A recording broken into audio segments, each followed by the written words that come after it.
I think passion is the #1 element of good leadership.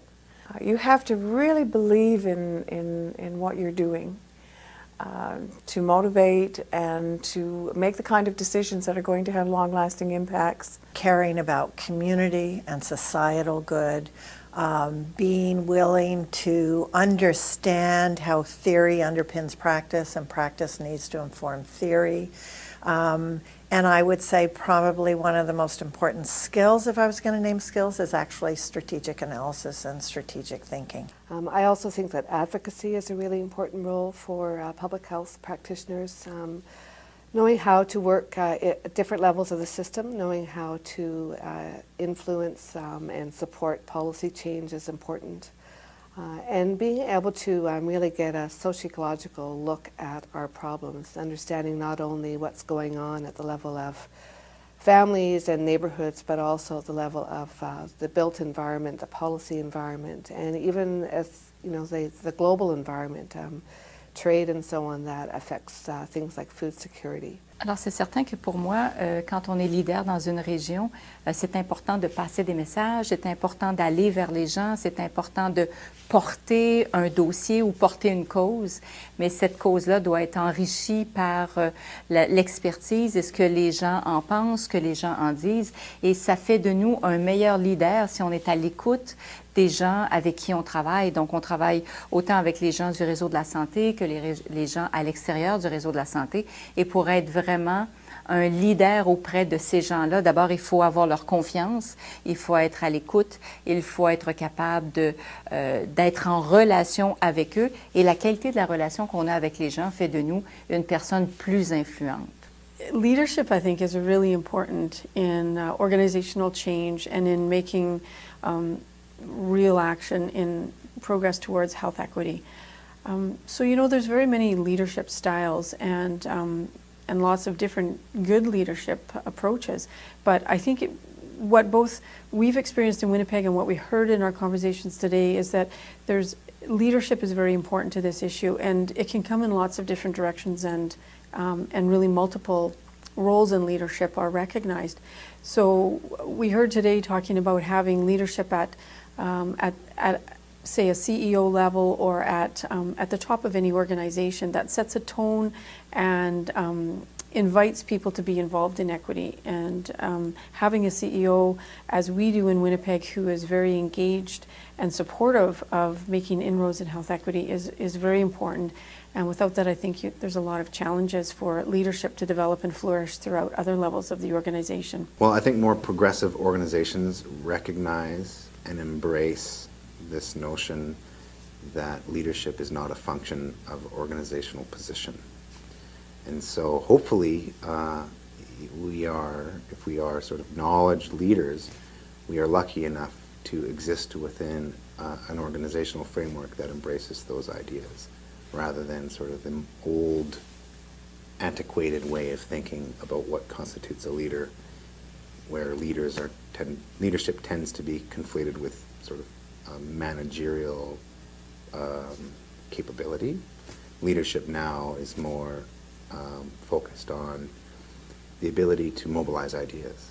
And mobilizing ideas does not necessarily mean convincing everybody in your office about the worth of your idea. It's about putting ideas into practice. Leadership is really throughout systems, health systems and other systems, and so really almost everybody brings some element of leadership to their role in participating in health equity.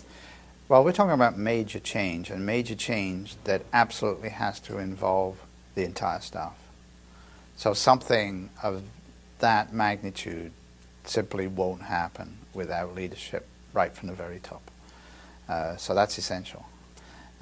It's not a small undertaking, and what you're in fact doing is challenging very often people's ideas of what they do for a living, and that's something that requires constant leadership. It requires change management. It requires an understanding of people's motivations, and that will not happen without committed leadership right throughout the organization.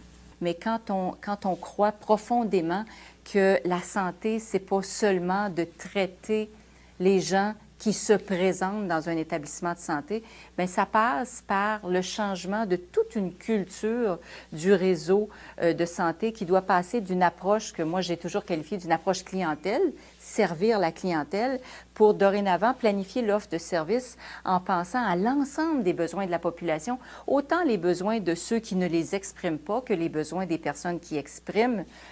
Alors, pour travailler à ce changement de culture-là, si j'avais un conseil à donner aux gens qui veulent changer cette culture, mais je pense que d'abord, il faut être profondément convaincu que c'est la chose à faire. Donc, il faut vraiment avoir une vision très, très claire de là où on veut aller. Ça passe bien sûr, comme on l'a dit un peu plus tôt, par une certaine reconnaissance d'abord de notre expertise, mais aussi une reconnaissance de l'engagement dans la cause.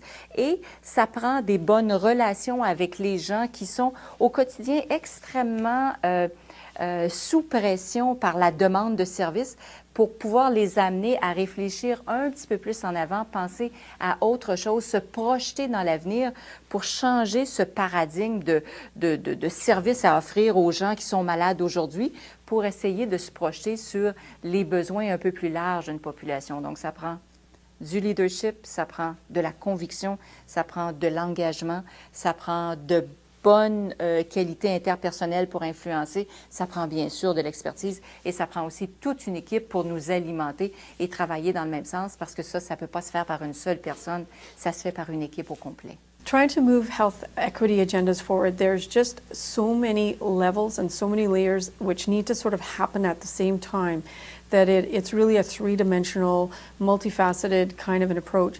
And I think of it as the somewhat how messy sometimes the kitchen can get when you're trying to make a meal that has 3 or 4 or 5 dishes and then you try to throw another one in as well. And so you're doing a little bit of one thing and a little bit of another thing and then you have to do something else first because that needs to get done quicker. So there's always this jumping from one task to another that sometimes feels like it's not as organized as a lot of very linear project management approaches might be. But I think that as long as there's still a purpose and a focus to it. In the end of the day, we do need to be working in multifaceted areas. So I think that approach and that feeling that there's many arenas going on at the same time, and at the end of the day, as long as things are moving together in some way to a common direction, I think that level of multifaceted work needs to happen for us to actually address something as complex as health equity is. I think particularly in public health, leadership is critical. And all of the public health leaders that I know across Canada have one overwhelming characteristic, and that's the ability to work in teams, because public health is all about teamwork. And I think one of my favorite analogies to that is that the smartest person in the room is the room. In other words, there are no experts in public health. We all bring expertise to the table, and therefore we're all able to contribute different perspectives, whether it be the research perspective, the community perspective, the political perspective, the planning perspective. They're all different, unique, and yet contribute to the whole being greater than the sum of its parts. I think one aspect of leadership that's important, especially when working in partnership or throughout different organizations, one very important first step is to listen and to recognize when agendas might be similar and there might be a benefit, a mutual benefit to achieving ends when we're working together.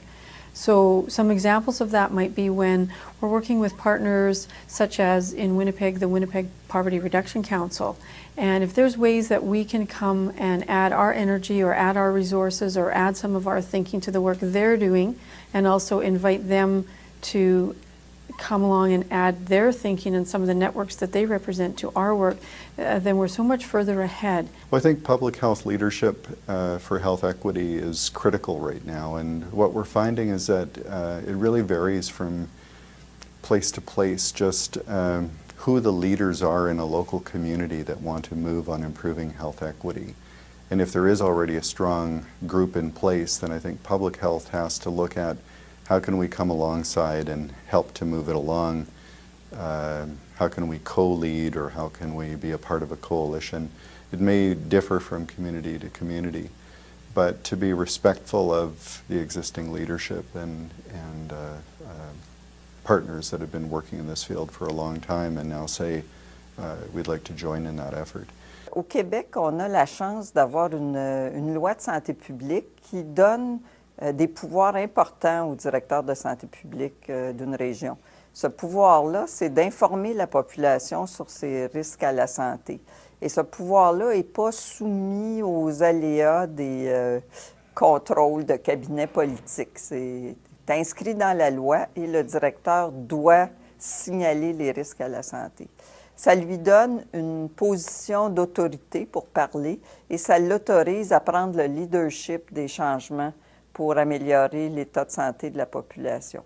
Donc, cette disposition législative en soi confère au directeur le pouvoir. Maintenant, il faut qu'il accepte de le prendre et qu'il ait le courage d'aller dans des domaines où traditionnellement on n'attend pas la santé publique. Very often leadership's about priorities. So anybody who works in public health is overwhelmed by day-to-day demands. So the enemy of real systematic change is trying to cope day to day with all the stuff that comes at you. So I think if one's truly committed, you can stop doing things. Stop doing the unimportant things in order to get the time and the resources to do the things that really matter. And that, of course, requires somebody very senior to say, that's okay, we will do that. This is something that needs to be nurtured. So although you have leadership from the top setting the direction, all of the changes that take place throughout an organization require champions in that particular team or that particular department. And we have to nurture those people and support them so that they can take this kind of fundamental change right throughout the organization. I think right away back to my early days, moving into particularly women's health when I was quite young, and community and population health through women's issues. And I think about one of the founders of the Boston Women's Health Collective, who is the best networker I have ever met, and Judy Norsigian gives credit to everybody else before herself. So that was an early model. My mother, it wasn't until my mother died that I realized how instrumental she had been in bringing some new political strategies to work around contraception and abortion in her state, because she'd always been too modest to talk about that. And I think about moving through my public health career. I've always had both individuals that I report to who I learn from, but astoundingly rich peers. And so if I go back to Toronto Public Health at a period of time when Jack Layton was chair of the Board of Health, for instance, you know, I would learn both from those politicians, but I was lucky enough to have colleagues who today are considered leaders, and learned at every point in the way because we did so much sharing back and forth and bolstering of each other's ideas. I wouldn't know anything that I know today except for everybody around me.